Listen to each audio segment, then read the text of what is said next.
সূরা আল Mursalat. Rahman রহিম আল্লাহ তাআলার নামে।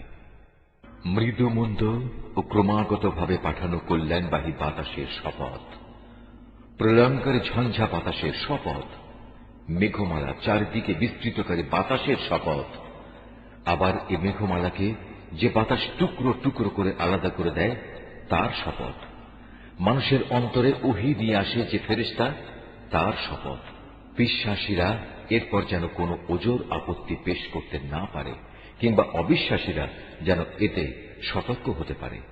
নিঃসন্দেহে তোমাদের পরকাল দিবসে যে প্রতিশ্রুতি দেয়া হয়েছে তা সংঘটিত হবেই।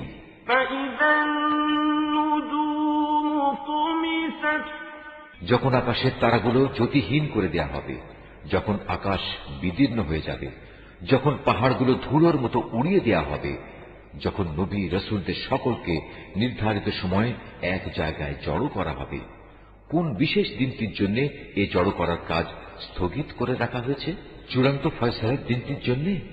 তুমি কি জানো সে ফয়সালার দিনটি কেমন হবে? যারা একে অস্বীকার করেছে সেদিন তাদের ধ্বংস অবধারিত। আমি কি আগের অবিশ্বাসী জালিম লোকদের ধ্বংস করিনি? অতঃপর আমি পরবর্তী লোকদের ধ্বংসের পথে চালিয়ে পূর্ববর্তীদের সঙ্গী করে দেব। সকল যুগে অপরাধী ব্যক্তিদের সাথে আমি এ একই ধরনের ব্যবহারই করে থাকি। যাবতীয় দুর্ভোগ সেদিন তাদের জন্য যারা সত্যকে মিথ্যা প্রতিপন্ন করেছে। আমি কি তোমাদের এক ফোঁটা তুচ্ছ পানি থেকে সৃষ্টি করিনি?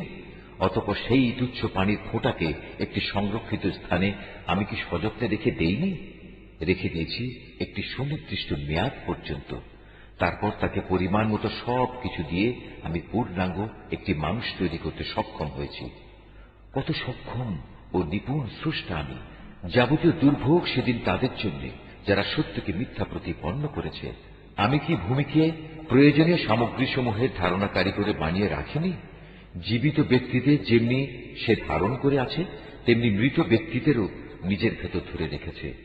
আমি এ ভূমির ওপর উঁচু উঁচু পর্বতমালা সৃষ্টি করে রেখেছি এবং তোমাদের কি আমি সুপেয় পানি পান করিয়েছি? দুর্ভোগ তাদের জন্য যারা এসব সত্যকে মিথ্যা বলেছে।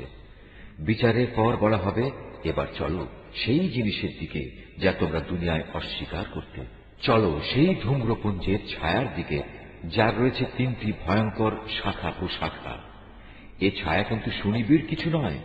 এটা তাকে আগুনের লেলিহান শিখা থেকে বাঁচাতেও পারবে না, বরং তার বৃহৎ প্রাসাদ তুল্য আগুনের স্ফুলিঙ্গ নিক্ষেপ করতে থাকবে।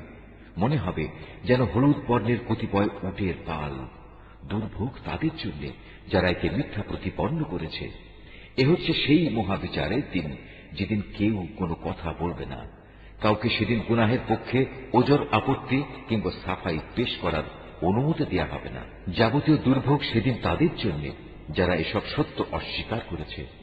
সেদিন পাপীদের বলা হবে, আজকের দিন হচ্ছে চূড়ান্ত ফয়সালার দিন। তোমাদের সাথে তোমাদের পূর্ববর্তী সকল মানুষকে আজ আমি এখানে একত্রিত করেছি। আজ যদি আমার বিরুদ্ধে তোমাদের কোনো অপকৌশল প্রয়োগ করার থাকে তাহলে তা প্রয়োগ করো। দুর্ভোগ তাদের জন্য যারা একে মিথ্যা বলেছে। আল্লাহকে যারা ভয় করেছে আজ তারা থাকবে সুনিবিড় ছায়াতলে এবং প্রবহমান ঝর্ণাধারার মাঝে। তাদের জন্য ফল ফলারের ব্যবস্থা থাকবে, যা চাইবে তারা তাই পাবে। তাদের বলা হবে, দুনিয়ায় তোমরা যা করে এসেছ তার পুরস্কার হিসাবে আজ তোমরা তৃপ্তির সাথে আমার নিয়ামত খাও ও পান করো। আমি সৎকর্মশীল মানুষদের এমনি ভাবেই পুরস্কার দিয়ে থাকি।